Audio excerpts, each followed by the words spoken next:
Welcome back to another episode of the Mountaineer Report, made possible by WVU Sports Now. I am your host, Mike Asti, and joining me is Ethan Bock.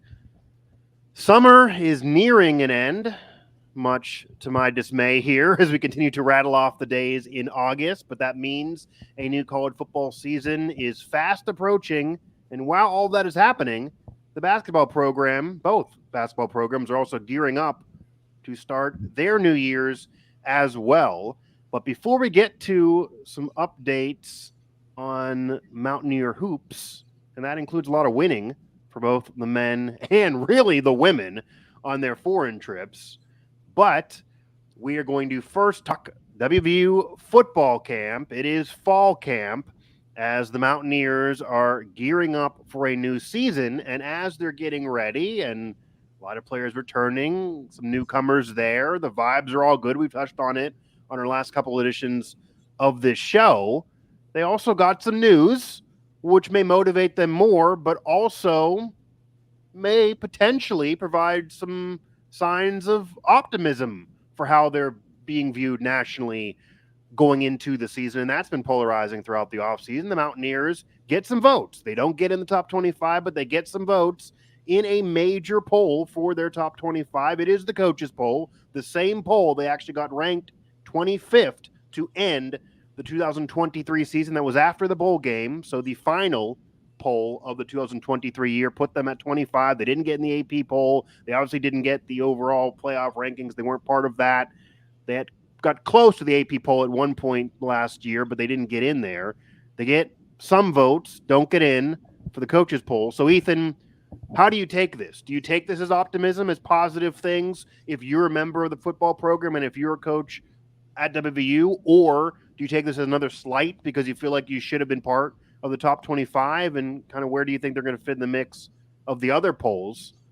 They got one off the board. They just fall out shy. They fall around, 32, 33, where the Mountaineers would be in this coaches poll with 22 votes? Yeah, I think if you're with the program, I think it's another slight. I mean, last season, Big 12, they preseason voted number 14th in the conference, and they proved those voters wrong. They proved pretty much everybody in the conference wrong. 100%. So I could see why they would just have another well, we got to prove them wrong again moment. And I think it's better for them to not be in this poll if you're looking to get motivation out of this team, especially week one against Penn State. Team's going to have a lot that they want to prove, especially on a national stage on Fox. So I think it's better off that they're not voted in these preseason polls. And even seventh in the Big 12, I think is a tad low. We talked about it last show. Yeah. I think it's a little too low, but that's just more motivation for the team. It definitely appears, and it's really almost a fact now, that they prefer, kind of like being slighted, being the underdog, not being in these polls. They're going to tell you they're mad about it. They feel slighted. They should be there. Neil Brown, I'm sure, is going to say we should be there. But I wonder how they would handle things if they were. And we kind of started asking those questions. Okay, what if you beat Penn State? What if you do get ranked? If you beat Penn State off a 9-win year, you're probably getting in the top 25. How do you handle success? That's different than what you've been doing as you're trying to climb and bring this program back to glory. You proved doubters wrong last year, but would it be more difficult to handle actually receiving success? You win a Big 12 title. You're going into Dallas. You're definitely getting ranked at that point. You're in the playoff. You win the Big 12. How would you handle that? Because we've seen examples, too, where people, they rise up when they're proving doubters wrong, but once they get there, they can't stay there. They then fall off. It's tougher to stay there at the top than to get there for some. So I think they kind of like this. They are comfortable in this scenario of being an underdog. It'll remain to be seen how they will handle success if they do get ranked. But yeah, they're close. No cigar again. They did finish 25th, which they are taking as a major ranking. I will tell you, it's there. It's official. They are taking it as a major ranking in the coaches poll last year. It wasn't the AP, but the coaches poll. If they can crown a national champ, they're going to take top 25 rank there. They just slid in at the end of last season. But I think they kind of like this. I think they like the underdog role. It'll be very, very interesting if they clip off some W's and they get ranked, how they then will talk and how they will handle that. It fits them. You're right on. The underdog mentality is perfect for this team, and it's a fair question. If they did beat Penn State, then all of a sudden they're the hunted instead of in a being way the hunters. Yeah, that's the biggest win for any Big 12 program to have, certainly out of conference play in a while. And you'd have to figure they would probably then get ranked. That'd be the best win any of these teams in front of them in at least this poll would have in week 1. Yeah, 100%. Yeah, I mean, they could certainly blow it if you beat Penn State and lose to Pitt. I'm sure they're going to drop out of that top 25. But it is interesting. They get close, and you could also look, and we did before we hit record here on this show. I mean, the program's in front of them, so they got 22 votes. It puts them at 33. Auburn got 25, Boise State 30, Memphis 44, SMU 47, Virginia Tech, that everybody and their brother thinks are going to be back this year, but I've been waiting for a decade, and it hasn't happened yet. So 64 votes for the top 25 here. I'm sure week 1 or 2, they're going to be on the verge of an upset or get upset. That's a spoiler, guys. Louisville at 95. Washington going from the national title game. You lose a QB. You fall way back. They're not ranked. They get 123 votes, though. They're very, very close. And Iowa, 10 wins. Very, very boring 10 wins, though, at 148. So that's kind of the crew they're trying to get in front of. They would have the best win if they do win in week 1. And really, even if they're competitive, they can argue for it because Penn State, to let everybody know if you haven't seen this, Penn State is way at the top at number 9, so they're in the top 10, and Utah at 13 would be the highest ranked Big 12 team. This is just the coaches poll. This is not the AP. The AP could be different. The playoff obviously hasn't happened yet. Their poll won't come for a while. But Penn State, a win over Penn State would be, according to this, better than every other team in your conference. That would have to, I'd imagine, propel them into the rankings. And you could argue, Ethan, that those teams in front of them, certainly outside that top 25, outside of Washington last year, Auburn usually, but not recently, and maybe occasionally Louisville, it's been a while for Tech. They're not powerhouse programs there. I mean, they could leapfrog those teams. And maybe you could argue, if you're WVU, we had a better year than all those teams except for Washington, maybe except for Louisville. If you're looking at roster and last year, maybe we should be ahead of those teams. There's a reason why they feel like they should be slighted. Yeah. The program does get a lot of disrespect, and the first few years of Neil Brown, they deserve to not get any relevance. Oh, sure. Yeah, but last season, just coming off of, it seemed like they really couldn't go that high of a ceiling, and then they were able to get 9 wins. They should feel slighted when some of these teams really haven't done much the last few years. I mean, last quality year for Virginia Tech, when was it? Even people are voting them in. Even a Boise State at the national level, they've always been good. Memphis, but right. SMU moving to the ACC, how big of a jump is that from the American? We saw UCF. They were perennially a national contender as a group of 5. They can argue what they won about 2017. Getting to the Big 12, it's a different ball game. They've definitely been struggling. Why would SMU not deal with the same situation? Yep. And yet these voters don't think so, and these are direct peers of Neil Brown, so he should fire off some texts if he's upset about this poll in comparison to the AP, which obviously is media members, and we know about the playoff committee, etc. It'll be interesting. Right now they're not in, but I do think, Ethan, as we're saying, if they would get respect, certainly going into the year, if they would have been put ahead of these teams and would have been put 22nd or something like that, Neil Brown would say, "Hey guys, we made it. We're this. We got to be better than that. Obviously, that's not our end goal, but we're getting some respect." I think secretly he likes this, though. I think that would be harder to motivate the team. I think they would maybe sit in there, be more comfortable going into the year. Where now it's guns blazing. We got to prove people wrong. They don't even just want to beat Penn State. They want to win by a touchdown or more to really send a message, etc. They are at home. Again, I'm not predicting they're going to beat the Nittany Lions, but that has to be the mindset of the team. And maybe if they were ranked in these polls, they wouldn't feel that way. Although it is funny, every time they say these things, we do then get, some release that Green or White or CJ, they're on some national list. So they're slowly getting more recognized. but I feel like the program does like being the underdog. Ethan Bock, Mike Asti here, as we are talking Mountaineer football, still in the midst of fall camp, close to top 25 recognition in a major poll. A lot of things going on that we've touched on and certainly is being covered on WV Sports now on the site and even has been talked in other shows. Nico's looked really, really good as the backup QB. They say the offense will be the same if he starts. We'll see. Obviously, the goal is to have Green start all those games and Green to have a big year. A lot of conversation about White, CJ rebounding from maybe an up and down 2023. One more player, though, I want to touch on that's been talked about a lot. He's a star. It's his last year. We talked about it before. The burner accounts that he was gone. He's still there. It's Aubrey Burks. But a new role for him, going to the spear instead of just the cat safety. He might play both. He's practiced a lot at spear, though, in camp. It's more of a hybrid linebacker type thing than just a traditional free safety role that he's done before. How does that change your expectations of Burks? Do you think this is better for him, better for the defense? He seems to love it. He wants to blitz more. Will this help him get to the NFL? It's tough because I think it can go either way. If it ain't broke, don't fix it. I think Burks Right. played his normal just safety role well. Yeah. But now kind of getting involved with the hybrid linebacker safety position in college football. Maybe it unlocks something that we haven't seen from Aubrey Burks, and maybe that just makes him even a better prospect for the NFL draft. Yeah. Which clearly is probably what the program's leaning towards. They probably see that and want to take advantage of that. I would imagine. He also did hope. tell us that kind of what led to this is he asked the coaching staff, hey, I want to show more. I want to be more versatile. Show more to who? The NFL. Like, it's clear that's where his mind is. That's the goals. Will say it isn't, but contract year that he's put out there. Contract for what?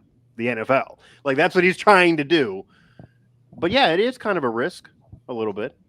Yeah, can he play like that linebacker hybrid spear role? Like, I don't know. Well, Do you we have the haven't goal seen for it it? in a game. He's looked okay and fine in practice. As we were talking again before the show, it's weird because, again, to describe it to anyone who's not a WVU fan, this is a hybrid role. This is closer to the line of scrimmage than where he's been. A lot of this is part of depth because they have more depth this year in the secondary. They need more depth. You are losing Beanie Bishop. So part of this is need, but he also wanted to show more. He doesn't have the size. He doesn't. If you look a picture of him, you look him up, he's not going to scream linebacker to you. And if you're moving him further away from being a free safety, he's not a strong safety. If you're taking him and making him this hybrid, if I'm an NFL scout, I might be more confused on what he is and how to scout him for the next level. Maybe his stats will be higher and he's going to get some sacks. He's going to get more picks. I would imagine look for from forced fumble recoveries instead of interceptions from him. If he generates all that, then yeah, the stats are there. But if he doesn't do those things, I think kind of what you're getting at is how would you grade him without looking at the stats on this new position? And we certainly don't know until we see him do it in a game. Practice, everyone looks good. Yeah, is he really going to vastly improve the defense by going to this hybrid role? We'll see. I just Yeah. don't know if I just don't know if it's totally worth it because we talked about their linebackers prior. I like the potential they all have. They have more this year than in the past. Right. Yeah. So if it ain't broke, don't fix it. But clearly the staff see something. So let's see what Aubrey can do just with that position. Yeah, and kind of some pressure on him. It sucks to say this because he had an injury hamper his season last year. It wasn't like he was bad. He was good when in there. He was an impact presence when in there. But the overall numbers don't show that because he was hurt and had that event at TCU, etc. So he does kind of have some pressure now. This is it. This is his final year. PFF loves him, but they need NFL scouts to love him. It's not just about PFF. So PFF's loved him for 2 years. They need more, and this could go one way or the other. I think maybe it kind of is the gamble. He's willing to throw the dice. Okay, I do this. I maybe can show more of my versatility. I'll be more of a prospect, or it could take away what he used to do, which he was doing well, and make him not as much of a prospect. We will see. And the Garnett Hollis, Jaheim Joseph, there is more depth to secondary now. Maybe those guys force this upon Burks too, because they're going to fit more into the DB, those type of roles. I was interested to hear Leslie talked about Reed Carrico, who he mentioned, part of that linebacker experience depth. He called him a depth piece. I mean, I look at him as potentially being the star of that linebacker room, with maybe Josiah Trotter and others who are young and trying to get some playing time. So if Reed's just a depth piece, and maybe that is part of Aubrey Burks is going to be kind of that guy. And again, he's like a linebacker safety hybrid spear role is what he's going to be doing. Before we end this show, though, Ethan, obviously football is front and center. It's kind of the end of summer, which means fall is in the air. It's college football season. Everyone's talking about it. But the basketball program, they're overseas. They're not in the Olympics. They're not in Paris, but they're in Italy. They're enjoying some pasta, and they're enjoying winning some games, both men and women. Now that we've seen these teams on the court in this foreign trip, what are your thoughts about both of these teams and how this foreign trip is working out for the Mountaineers? Yeah, we talked about how both teams are experiencing different situations with these trips and taking advantage. Obviously, common denominator is team chemistry, but it's way, way more important for this men's program than the women's program. Even though it's still vital to the women's program, just continue the momentum they had from last season. But this men's team is hitting a complete refresh button in the entire program, and this is just a vital time with so many new guys on the team, a whole new staff, expecting guys to step up this year and help out Tucker DeRees and Javon Small. Seeing young guys like Jonathan Powell, Monty Hansberry put up solid numbers. Powell had 24 points on Tuesday in their second game with 5 threes. So that's a good sign, even though it's 5 threes. Yeah, they need a 3-point shooter. That's fans kind of been wanting that in today's modern basketball. And it's tough to judge the talent they're really playing. It's a lot like U18, U19 type of teams. So they're not playing the greatest teams, but at the same time, like just a trip, not even them on the floor, just a trip in general will help them a lot. And I think seeing them on the court together playing is what the coaching staff wants to get out of this. Obviously, team bonding, etc. You need to do that, especially when it's a new group, new job. The coaches got to bond with each other. They haven't all been together, obviously. But seeing them together, and you can only see so much at a practice. You got to play somebody. If it's not this foreign trip, then find some kids in the rec center. Like, you need to play basketball, whether you know you're going to win by 30 or lose, just together and get the cohesiveness. Just lastly, everyone's upset about them not having the size, not bringing in enough in terms of bigs, a lot of guards that were added to this team in the portal. Anything from the foreign trip and what you've learned about these games overseas that either gives you more concern, less concern, the same amount of concern about the situation of lack of size for the Mountaineers? Yeah, if Powell and Hansberry don't step up through the whole season, I'll have a lot of concern just for their depth in general. Especially at the 5. Like, DeRees started Hansberry at the 5, and Hansberry's listed as 6'8". He's probably on the smaller end.